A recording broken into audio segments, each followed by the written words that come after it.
basics up. It's actually a really nice car on the outside. I'll show you guys probably tomorrow when we detail it because it's really dirty. Obviously, we're in Amarillo. Shit gets crazy dirty. We clean the shop all the time, but it's just super windy and super dirty. Look. You see how windy it is? Maybe not. I don't know. So, whoa! Miguel's car. It's a little bouncy right now, as you can tell when we're coming out of the stop sign. It was like, whoa, whoa. That's because it's on airbags, and I have it aired all the way up right now just to make sure, because it's pretty bumpy over here. And so yeah, I don't want it to rub or anything. We're trying to get some good data logs in. So essentially Miguel's car, it's only on like I think you saw 5.5 pounds of boost because it's only on 93 octane. Where he's at in Oklahoma, they don't have E85. It's pretty far from them. And so in the future, he's going to do a nice return style 4 fuel system from us and big injectors. But right now, just a little bit bigger injectors, a boosted pump, and keep it on 93 and low boost. Lund says, you can go 8 to 10 pounds of boost on pump gas. They're the tuners, so I try and tell people to stay more like around the 6 to 8. I'm a conservative person when it comes to that type of stuff, especially because, so this car, we started tuning it the other day, and it was starting to get everything was driving good, and then we did some watt pulls, and the first watt pull, we see like 5-6 clicks of knock, and pretty sure it was all due to the fuel. And it had 91 in it, 93 was starting to go into it, but with gas prices and how crazy they are, I've heard that a lot of the fuel is starting to be watered down to help with this fuel crisis. I don't know if it's true. It's all a bunch of bullshit if you ask me, but I'm pretty sure it had some bad fuel in it. So we just did 2 more data logs. I watched the knock. It looked a lot better. I only saw like, I think 1, maybe 2, which tells me it was definitely the fuel, and it's probably still working some of it out. So we're going to try and get the rest of this fuel out, get a couple more logs.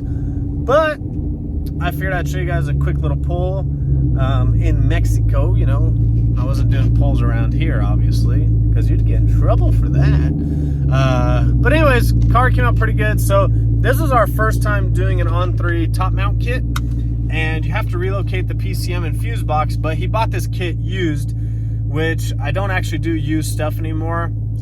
If you want me to do a used kit, I'm going to charge extra.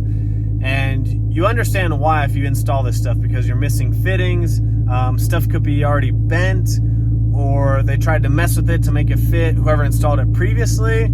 So there's a lot of issues that come about with doing used parts, and so I'm trying really not to install that stuff. 1, because it's frustrating for me, which really annoys me. 2, you end up spending more money on labor and on parts that you're missing or bent, broken, not usable. And 3, what was my third reason? I don't know. I got some good reasons. But anyways, I'll do them. I'll just charge more because, yeah, like I said, your labor's going to end up being more because it just takes more time. Oh, my third reason was it sucks for the end user because your car ends up being here longer. Like this car we could have knocked out probably pretty quickly, but it ended up being here a lot longer because, well, it's a used kit. But this car is on air ride. We did an e-boost. Yeah, on 3 top mount kit. So when we detail it tomorrow, I'll show you guys because it's filthy right now and I don't want to show you that. So we'll see you guys. All right, so this is Chris's car. It already had a BL Fab turbo kit. I've actually sold him parts before. So we actually installed the Motion Raceworks parachute mount with a Stroud parachute, Motion Raceworks cable, and billet handle. And then Marv fixed some of the wiring issues. We're about to test it, but he was having issues. Marv's dying over there. So he was having some issues with just the way the previous shop wired it. I don't know. Everyone does stuff different. So anyways, the line lock wasn't engaging correctly and the stager wasn't working properly because it's still got a 10R in it. So if this doesn't work, we'll probably just 400 swap it before he picks it up. But anyways, it's already got a nice BL Fab kit on it. And then we also added, can you pop the trunk, Marv? We also added the armed air compressor tank. So he's got onboard air right there, nice and easy access. And then down below, he's got a little chuck down there so that he can fill his tires if he wants to. And we try to put it in the corner just to give him as much trunk space as possible because he does drive this thing all the time. So the battery is a little dead right now, so we're charging it up, and then we're going to pretty much get the car up to temp and then test it out, make sure everything works, and then Mr. Chris can come get it. So this car came all the way from Kansas, and it's a super badass car. He does a lot of no prep street stuff, and then he does some track stuff as well. And it's stock motor, stock transmission. I can't remember if he has a converter in the car or not. I don't remember. But super nice car. It's really well put together. And hopefully we fixed some of his wiring issues so he can get back to racing.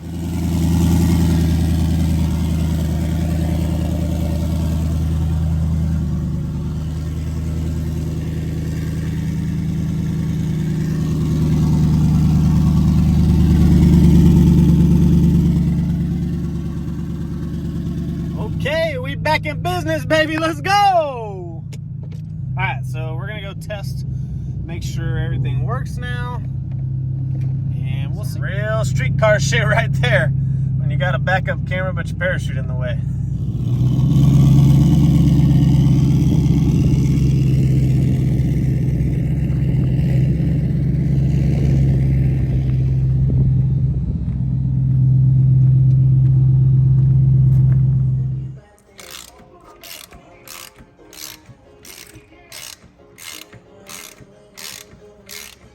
All right, so I didn't video as I had promised when we were detailing that car because we actually didn't detail. We ran out of time. Of course, it's just how things go. One of the V-bands started leaking on the exhaust side, and on 3 kits are known for not fitting the best, and so we spent a couple hours trying to fix that. Of course, we got it fixed right as he was picking it up because he had already planned to pick it up.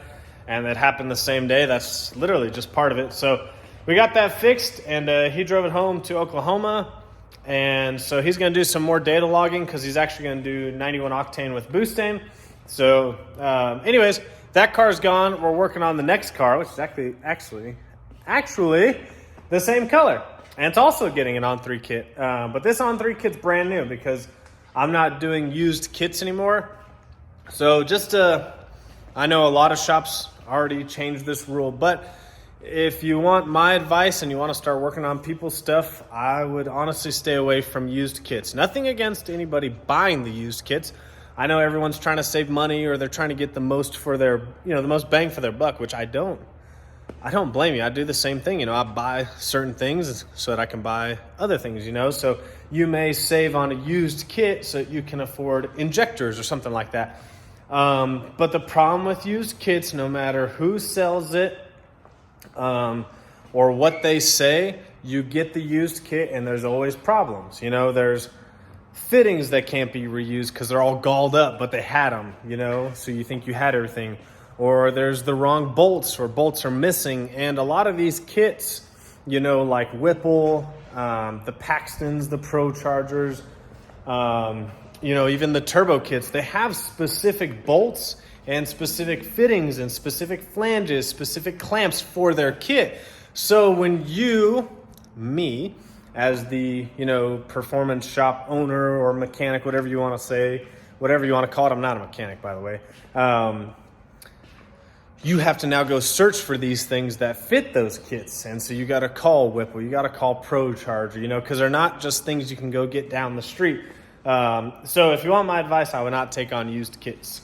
It's a nightmare. And then when you go, nothing against the used kits again, but you go to give it to the customer, and this is me, I'm like looking at the engine bay, I'm like, man, that just does not look good. But it's a used kit. It's what they wanted. I installed what they wanted, whereas when it's a new kit, everything looks nice and brand new, and it's good for pictures, and it looks good for the business, So just my 2 cents if you wanted them.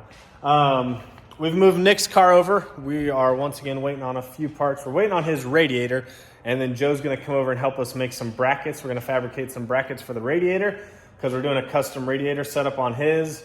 And then we're in the process of making some brackets with our buddy Trey down the street, the one that's helping us make the engine plates and the controls and all that stuff I showed you guys in a previous video.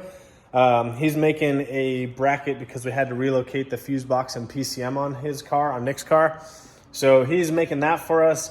And then, like I said, we're waiting on the radiator, and I'm waiting on the trans cooler to ship. And that's pretty much going to take up Nick's car.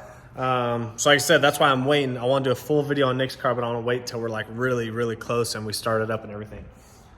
Chris's car is good. We tested it. So what had happened with Chris's car is he had a line lock, a boost leash, a 10-hour stager, and a watt box. A lot of electronics. And whoever did the wiring on the car before did a good job, but I don't know if they accidentally or they didn't mean to or didn't know how it worked, but the line lock essentially was not engaging correctly, and we figured out because for some reason, everything was grabbing power from the line lock switch. So we moved the line lock to the switch by itself, gave everything else its own power, like the boost leash, the 10-hour stager, the watt box, all that stuff like you should. And it all works accordingly. So Chris's car is officially good to go. He can pick it up. So this is another Chris, is this car here. So it's another 1819, Gen 3 Mustang 10R80 car. He just had headers, intake, exhaust, normal bolt-on stuff with a Lund tune.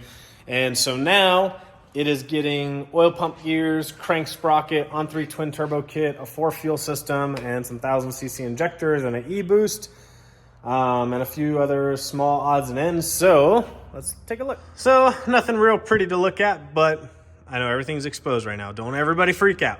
It's going to be okay. But we literally just finished doing the oil pump gears and the crank sprocket on this. So we're about to start putting it back together. We already tapped the oil pan for the oil return fittings. It's over there somewhere. But yeah, finished up the oil pump gears and crank sprocket on this one.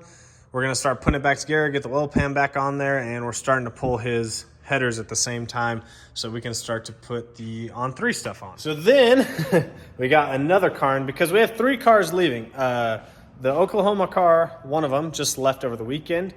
Orlando's car is going back to San Antonio this weekend, and then Chris from Kansas, his car is being picked up this weekend. So I knew that those 3 cars were leaving. I was just kind of waiting for at least one of them to go out before the next one came. So we have a black 17 S550, a Gen 2 Mustang. It looks super clean. Let me show you. Boom, look at that. So that is Mason's car. He's actually from Kermit. He's a buddy of Rigo's, or is he related to Rigo? I don't know. Comment down below, Rigo. I forgot. Anyways, Mason's S550 is here. It's getting a Paxton, oil pump gears, crank sprocket, of course. He's going to stay on pump gas. We're just doing a booster pump and a little bit larger injectors, and a few other small odds and ends. I think we're going to do like a new hood and a couple of little carbon fiber accent pieces, and then of course a Lund tune on HP tuner. So that car is the next one on the chopping block. So pretty much we've got Chris's on-3 twin turbo car we're going to work on, and then we're going to bring in Mason's here in the next couple of days and start on his at the same time. And we're just going to get those knocked out, and whatever happens next, happens next. So a couple cars getting picked up, some new cars coming in, and we're getting really close on Nick's. I know I said that last video, but we really are. We got the rear brakes on, and oh my God, it looks so sick. Side note, this whole pro mod, street car, daily driver, small tire deal is so freaking annoying. I went through this with my car too. It's like you put an aftermarket transmission in your car and people are like, oh, it's not a street car. It can't be driven on the highway. Where do you know what cars the 400s and Power Glides came in? They came in regular cars. They're not just made for race cars. Come on, people. And I have a couple people, Danny and Scott, literally drive their cars to work like 20, 30 minutes on my 400 swap kit and have no issues. I think Scott ended up adding like a bigger cooler just because he wanted lower temps. But other than that, these things are super drivable. Now, I think I've said this before. There's a difference between a street car and a daily driver, okay? There's a big difference. But, and I'm not even gonna get into that because that's a whole, I think I've talked about that before. But the people that are like, oh, it's a pro mod, it's a pro mod. It's literally a stock body car, stock frame rail car, You know, like my car obviously is obviously more race car than it is street car, but it can still make the cruises for street car classes and it still fits all the rules. If it doesn't fit the rules, so be it. Is it a race car? Yeah, no shit. I take it on a trailer, I go to the track and I race it. I don't drive 6 hours to the fucking track to go race my car. Yes, it's more of a race car, but it fits street car rules and it can make the cruises.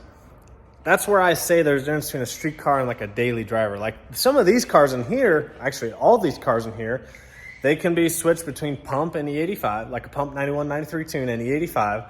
They have stock overdrive transmissions in them. Like they can literally be daily driven and make 12, 13, 1400 horsepower. Super badass. That's like, these things can fit in daily driver classes. And then I say you have street cars after that, and then you've got race cars. But people that are like, oh, it's a pro mod, it's got a hood exit exhaust, it's got fender exit exhaust. There is no large gain by me dumping the fucking exhaust out the hood. I just like how it looks. I think it sounds badass. I'm sorry that you're, weak and like to have, a full exhaust out the back, unless you're a daily driver. But Nick's car is literally what I would consider a full weight street car. It has no carbon panels on the outside. This is what's so funny. The people that judge the most are the ones that have like carbon fiber hood, carbon fiber trunk, carbon doors.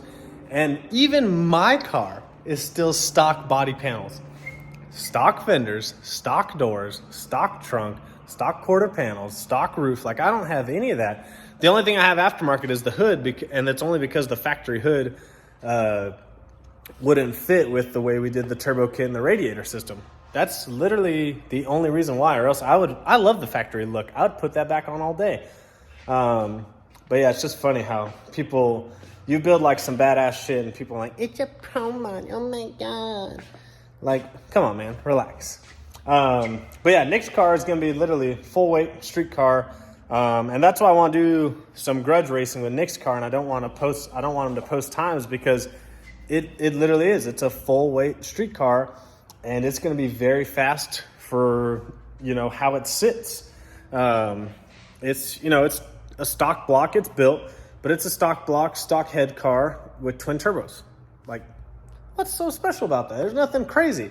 It's a badass custom twin turbo kit. And it's got a nice motor in it, but it's not like it's some fucking billet block and twin 88 pro mods and a full carbon fiber body. Like it's a full weight street car. So I'm really, really excited to get Nick's done. I mean, we got, once we get it running and stuff, we got tons of testing to do to get it figured out and see what we want to do with it. But yeah, Nick's car is going to be awesome. We're going to try and do a lot of events with his. And I know he's even talked about doing some no prep stuff, which is good because Joe and I have some data from my car that we can use on Nick's for some no prep stuff. So it's going to be pretty awesome. I cannot wait to finish Nick's. It's just, like I said, we're trying to work it in between. And now we're actually waiting on a few parts to come in. So hopefully you guys enjoyed the update. Lots to come. A lot of cars, a lot of S550s. I love looking in the shop though and just seeing all turbo cars. It's so badass. Like some guy came the other day. So we do some small jobs, by the way. Like a guy on Saturday, people are trying to rape him on a quote. This is so crazy. I don't know if you made it this far in the video, but someone wanted to charge this guy. It's just a Chrysler 300, nothing crazy. And this guy wanted coilovers installed. Coilovers. And someone wanted to charge him $3,000 in labor for like a 4-hour job tops by the time you like align it and do all that shit. Like, anyway, so I was like, dude, let me help you out. We'll take it on. So we busted that out on Saturday. We do try and do, we'll do some small odds and ends like that. But anyways, he came in and like, it was pretty cool to be like, that's a twin turbo car. That's twin turbo. That's twin turbo. That's single turbo. That's twin turbo. Like it's pretty cool. Pretty awesome. Anyways, enough of me blabbing. Just want to give you guys an update again. And I need to trim the beard. It's getting pretty crazy. Hopefully you guys enjoyed the video. I'll see you guys on the next one. Check out coyotedirect.com.